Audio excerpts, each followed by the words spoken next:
Morning, everybody. Hope everybody's well. Happy Thursday for those that are here live. Happy whatever day week that you're here. Thanks for being here. Today's a special day on the calendar for those that are joining us live. Today is Israel's Independence Day. It's Israel's birthday. They're 73 years old today, but they're not really 73 years old. You know that. It's like when, the wonderful, beautiful, amazing grandma says, "Today's my birthday." And we go, "How old are you, Grandma?" And she says, "I'm 22. And everyone goes, "We know."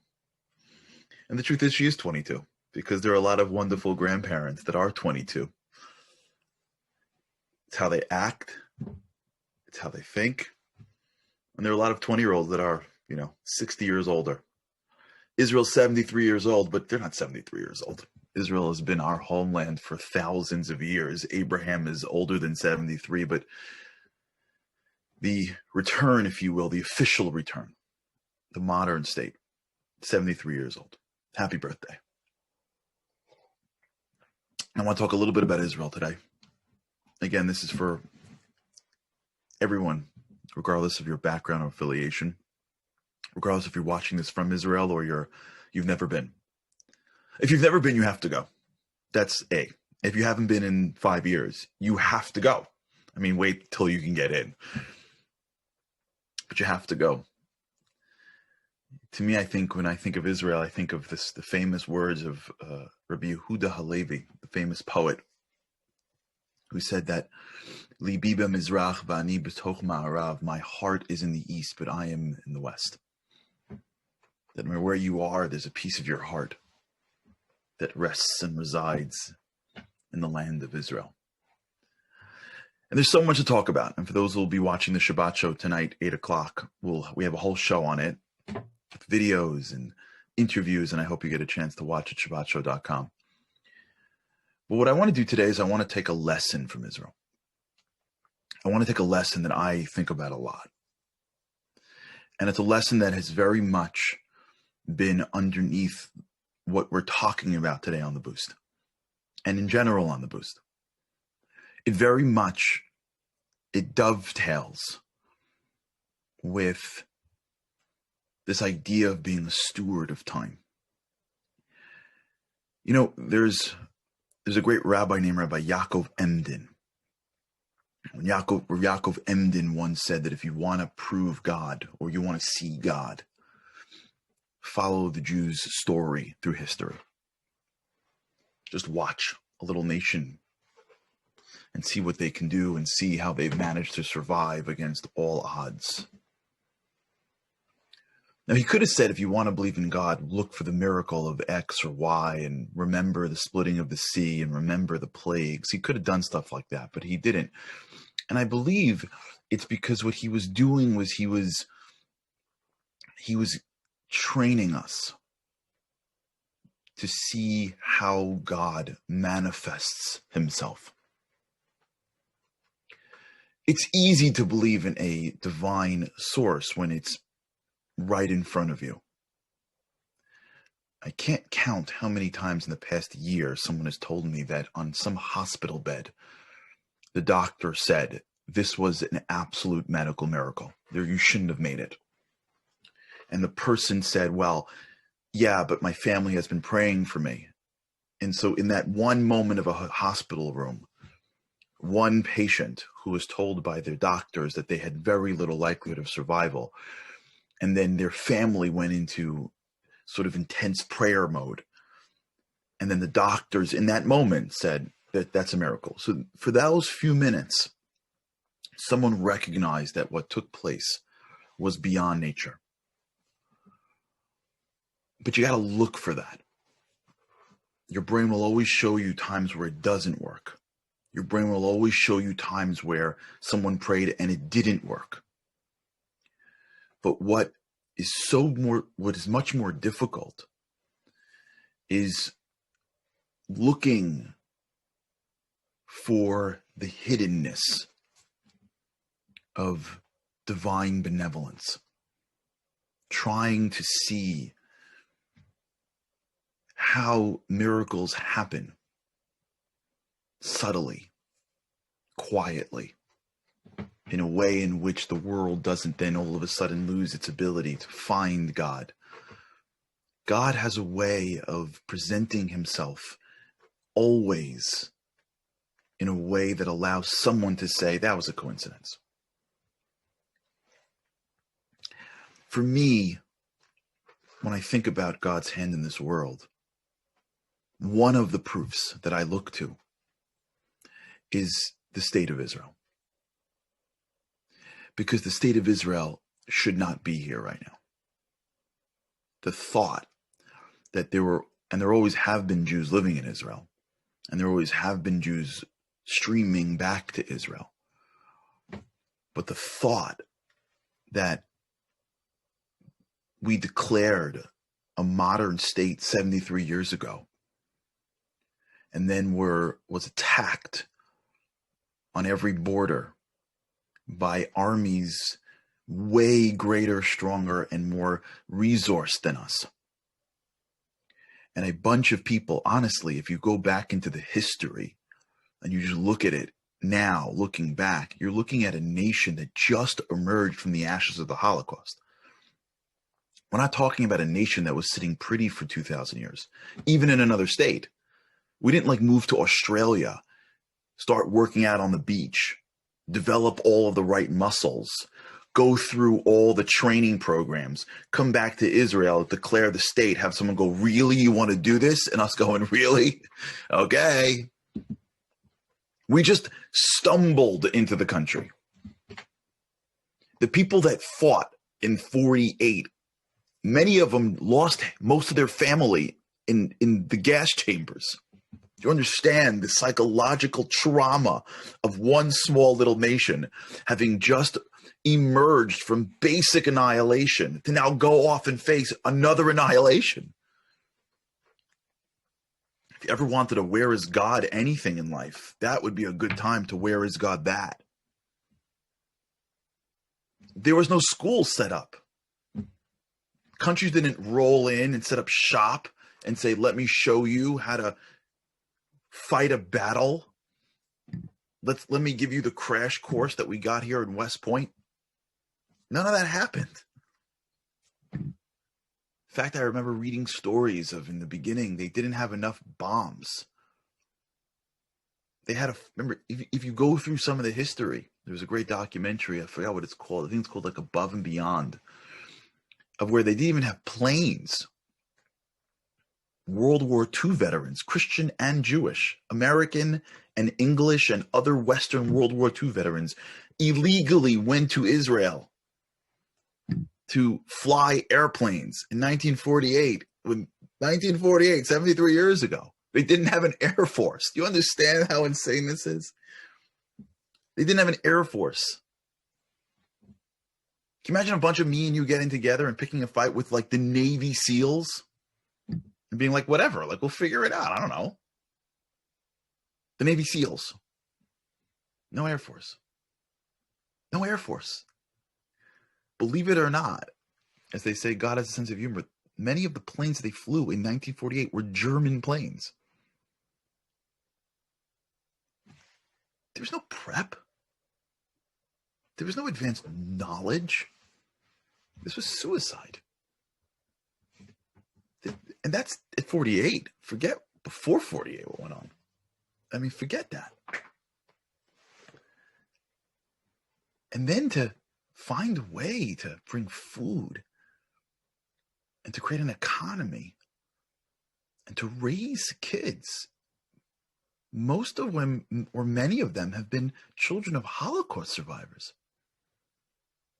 And to fight battles every single day. Not to mention wars that nearly wipe out a country every few years. This is not like we just rolled into town and we're like, oh, here's where the Chumash was. Oh, here's where that shul was. Oh, man, it's amazing. This was my grandfather. Wow, he sat in this chair 1,500 years ago. It's great to be back. And everyone's like, welcome home. We saved this for you. We put the flag in. Oh, this is my family property. I can't believe it. And the music, what, are you kidding me? The pain, the death, the fear, the starvation. 1948 wasn't the beginning. It wasn't the end of the struggle. It was the beginning of the struggle. Can you imagine how resilient the people have to be to go from 1941, 2, and 3, the rise of Nazi Germany, late 30s, early 40s, no place to run, no place to hide, gas chambers, crematoriums, Nazism, death camps, to emerge and then to stand in a new land in the Middle East, face a whole new threat, and somehow emerge? There aren't odds that any bookie in Las Vegas would ever put on the Jewish people.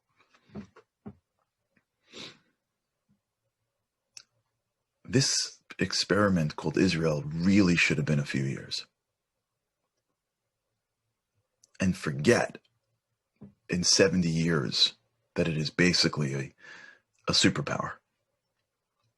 Forget where it leads in every aspect. And the stuff that we don't even hear about because our media doesn't report half that stuff. We don't know that right now in Africa, Israelis are helping create drip irrigation. We don't know that across the world, Israel has been first to respond to medical issues. We don't hear about these things. We hear about our media has managed to turn Israel into a killing machine. We don't hear about the humanitarianism that takes place. We don't hear about that stuff. To be leaders, science and technology, agriculture, to be the only democracy in the Middle East against all odds.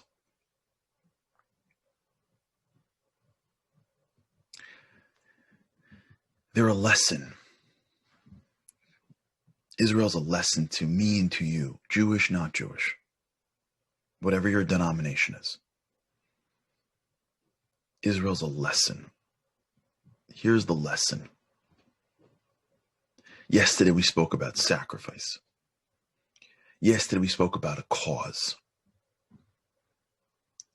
When you're willing to sacrifice for a cause worthy of it, that's when you become worthy of miracles. We all want more stuff in life. We all want to become more. We all want to feel deeper. We all want to feel more meaningful. We all want to live excellent lives. Want to know how, in my humble, small, little nothing opinion, God navigates the world is he gives us the opportunity to become supernatural ourselves. Many times in life, we want God to be Amazon.God. We want to order things from him. Can we order a perfect marriage, please? Can I order perfect children? Can we order a lot of money? Can I order this and order that? I'm not saying there aren't issues in life. Let's just focus on the positive. Many times in life, we have these feelings like I could be more, I should be more, I could have more properly. I wish God would just give it to me already. But Israel's showing us that if you're willing to sacrifice for it, if you're willing to articulate your goals, if you're willing to articulate the causes that make life worth living beyond self. We had on the Shabbat show a couple of weeks ago, we had a wonderful woman. Her name was Yola. I don't know if you guys saw this or not. You got to check it out. It was about maybe 4 weeks ago. She was one of the people in that famous Red Sea spa. Remember the Red Sea Spa? The Red Sea Spa was a Mossad operation that had the Israelis set up to get Jews out of Ethiopia. It's so thematic that it was a Red Sea Spa. And it's so incredible that Israel, even though it needs all the help it can get on its borders, seems to understand that even if there are Jews throughout the diaspora that need them, that it's their job. And this young woman was recruited to be in this operation, which she lived in danger of her life. When I interviewed her, she said something so fascinating. She said, when you live for something beyond yourself, you really live. When we live to better ourselves, life is fairly physical. When we live for something beyond self, we start to really tap into life. But when we're willing to sacrifice for something beyond self, that's when we tap into miracles. That's when things become miraculous. But let me tell you, not miraculous like split C miraculous. Miraculous like, hey, how did we win this war? Oh, it's because of the intelligence that just came into the Mossad's office. Oh, it's because the tank made a left versus a right. Oh, it's because we just got the resources from the country. Oh, it's because we just figured out how to do drip irrigation. Oh, the coincidences that seem to always line up right at the right moment so that we can tell ourselves it's either us or it's beyond us. But when that happens, that's God's way of winking at us and saying, you're becoming supernatural. Let me show you supernatural. You know what's so powerful to me about the state of Israel? It's their birthday today. But like I said, they're 73. They're really 3,000 years. That's okay. It's really 5,000 years. That's okay. You know what's so special about the state of Israel?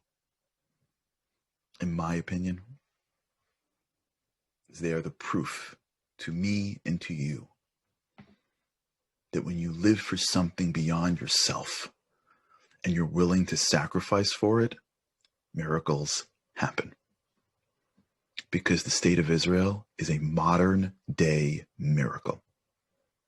It is every rock, every bit of air, every stone, every falafel, every Israeli. They're a walking miracle. They're the proof that if you stay strong, God has a way of manifesting himself against the odds. I believe if you look at Aisha Torah, I'm sure Andy can pick this up right now. Aisha Torah did a video called Defying the Odds. Israel has and continues to defy the odds. And we're celebrating that. We're celebrating the manifestation of prophecy. We're celebrating God's hidden hand in the world. We're celebrating the sacrifices of individuals who are willing to live for a cause beyond self, at great self-sacrifice. Let's not ever forget how hard it was just to live in Israel. Forget to fight on the battlefield, just to be back at home.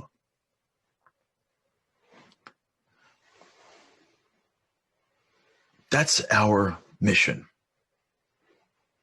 Me and you, to question ourselves, to ask ourselves, am I connected to causes beyond me?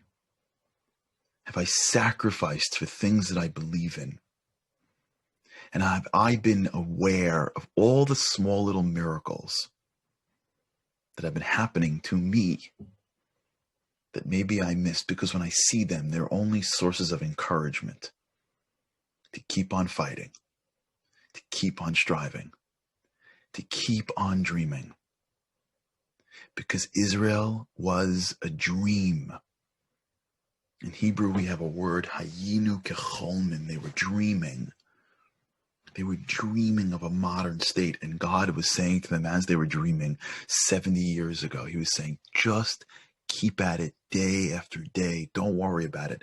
Keep your dreams. Keep on fighting inch by inch. And let me handle the middle. And that's our lesson. We need to be dreamers of what's possible for our lives, what's possible for our families, what's possible for our communities, to think bigger than just accumulation of stuff. And when we become dreamers, and we work every day with sacrifice, big things happen. All right, everybody. Happy birthday, Israel. Let's learn the lessons. There's a little bit of an Israel. Remember that. There's a little bit of Israel. There's a little bit of Israel inside every single one of us. If we can just bring it out no matter where you live. All right, everybody. Have an awesome day. And with God's help, I cannot wait to see you again tomorrow. Have a great day.